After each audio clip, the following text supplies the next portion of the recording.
பிரைஸ்லா kids எல்லாரும் எப்படி இருக்கீங்க? ஸ்கூலுக்கு போயிட்டு வந்தீங்களா? சாப்பிட்டீங்களா? ஃப்ரெண்ட்ஸ் கூட விளையாடுனீங்களா? மொபைல்ல விளையாடுனீங்களா? அதுக்கப்புறம் இன்னைக்கு ஸ்கூல்ல ஏசப்பா பிள்ளையா இருந்தீங்களா?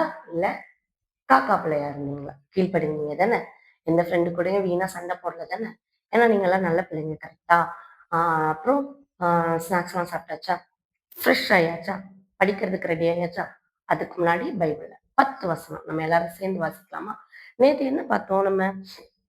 உலகத்திலேயே அதிக வருஷம் உயிரோட இருந்த ஒரு ஆள் யாரு? ஆபிரகாமா? ஆதாமா? பேர் வர மாட்டக்கா? மெத்துசலா? சொல்லுங்க பார்க்கலாம். மெத்துசலா.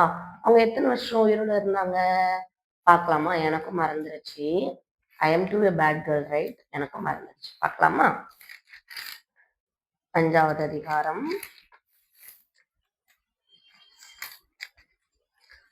969 ஆண்டுகள். 969. நல்லா இருக்குல்ல? 969. 969 இயர்ஸ் அவங்க என்ன பண்ணியிருக்காங்கன்னா இந்த உலகத்துல உயிரோட வாழ்ந்திருக்காங்க. கரெக்டா நேற்று அதுதானே பார்த்தோம். நேற்று என்ன வருஷம் நம்ம ஆதியாகமம் 5வது அதிகாரம் சக்சஸ்ஃபுல்லா முடிச்சிட்டோம். நேற்றே 6வது அதிகாரத்துல 3 வருஷம் வாசிச்சிட்டோம். ஞாபகம் இருக்கா? திரும்ப வாசிக்கலாமா? அந்த ஃபர்ஸ்ட்ல இருந்தே ஆரம்பிக்கலாமா? எப்படி? வேண்டாமா?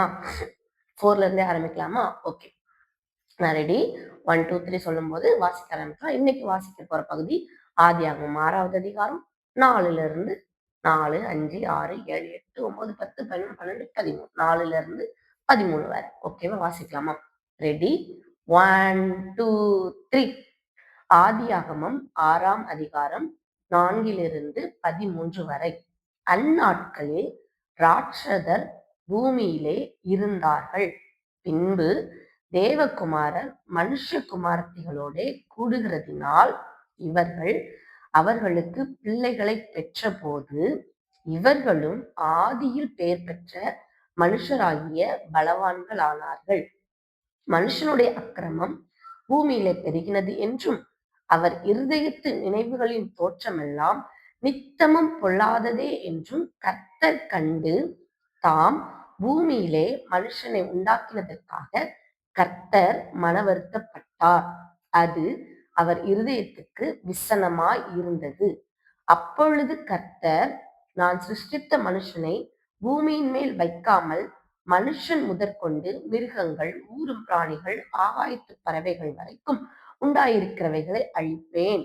நான் அவர்களை உண்டாக்கினது எனக்கு மனஸ்தாபமாய் இருக்கிறது என்றார். நோவாவுக்கோ கர்த்தருடைய கண்களில் கிருபை கிடைத்தது. நோவாவின் வம்ச வரலாறு. நோவா தன் காலத்தில் இருந்தவர்களுக்குள்ளே நீதிமானும் உத்தமனுமாயிருந்தான். நோவா தேவனோட சஞ்சரித்துக் கொண்டிருந்தான். நோவா சேம், காம், யாபேத் என்னும் 3 குமாரரை பெற்றான். பூமியானது தேவனுக்கு முன்பாக சீர்கெட்டதாய் இருந்தது. பூமி கொடுமையினால் நிறைந்திருந்தது. தேவன் பூமியை பார்த்தார். இதோ அது சீர்கெட்டதாய் இருந்தது. மாம்சமான யாவரும் பூமியின் மேல் தங்கள் வழியை கெடுத்துக் கொண்டிருந்தார்கள்.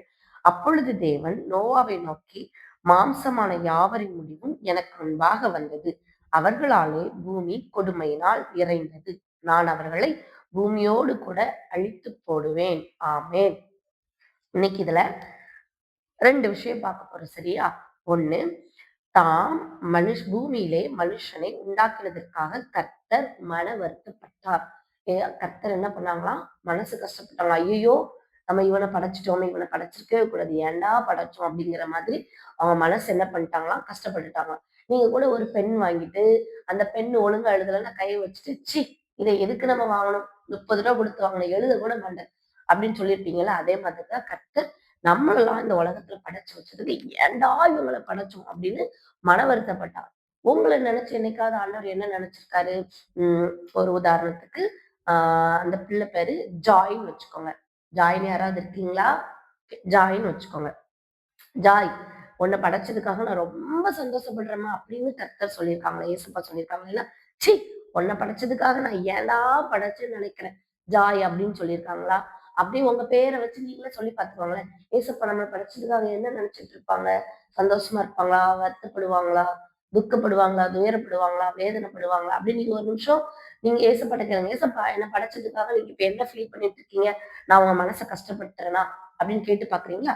2வது நோவா தன் காலத்தில் இருந்தவர்களுக்குள்ளே நீதிமானும், உத்தமனுமா இருந்தான். அதாவது சிம்பிளா உங்க பாஷையில சொல்லணும்னா, எ ம் நோவா அப்போ அங்க இருந்த மனுஷங்களுக்குள்ள எல்லாரும் தப்பு பண்ணிட்டு இருந்தாலும், எல்லாரும் அவங்க ஒரு குற்றம், பாவம் பண்ணிட்டு இருந்தாலும், நோவா அவங்களுக்குள்ள என்ன பண்ணாராம்? நல்ல மனுஷனா இருந்தார். இப்ப கூட எக்ஸாம் நீங்கலாம் எழுதும்போது, உங்கள சுத்தி இருக்கிற எல்லாருமே காப்பி அடிக்கிறாங்க அன்னைக்கு. திடீர்னு மேம் வந்து எக்ஸாம்னு வச்சுட்டாங்க. அப்போ உங்கள சுத்தி இருக்கிற எல்லாருமே காப்பி அடிச்சு, காப்பி அடிச்சு, காப்பி அடிச்சு எழுதுறாங்க. அப்ப நீங்க என்ன நினைப்பீங்க? எல்லாரும் எழுதுறாங்க. நம்மளும் எழுதுவோம். அப்படிதான் நினைக்கணும். ஆனா அப்படி நினைக்கக் கூடாது. எல்லாரும் எழுதினாலும் நான் படிச்சிருந்தா மட்டும் தான் எழுதுவேன். இல்லன்னா, நான் வெறும் பேப்பர கூட நான் குடுப்பேன். இல்லது மிஸ் கிட்ட சொல்லுவேன். மிஸ் நான் படிக்கல மிஸ் அப்படின்னு சொல்லுவேன். அப்படின்னு வாழ்றது தான் நல்ல வாழ்க்கை. எல்லாருமே பண்றாங்களே, நான் ஏன் பண்ணக்கூடாது? எல்லாரும் டிவி பார்க்குறாங்க. நான் ஏன் பார்க்கக்கூடாது? எல்லாரும் அப்படி இருக்காங்க. நான் ஏன் இருக்கக்கூடாது? அப்படிங்கிற நீங்க நினைச்சிட்டு இருந்தீங்கன்னா, நோவா எல்லாரும் தப்பு பண்ணாலும், அவங்களுக்கு நடுவுல நோவா என்ன பண்ணாரு? நல்லவரா வாழ்ந்தாரு. நீங்கலாம் இப்ப சொல்லுங்க நீங்கலாம் நல்ல பிள்ளையா? ஏசப்பா பிள்ளையா? காக்கா பிள்ளையா? ஓகேவா? நாளைக்கு பார்க்கலாமா? பாய்.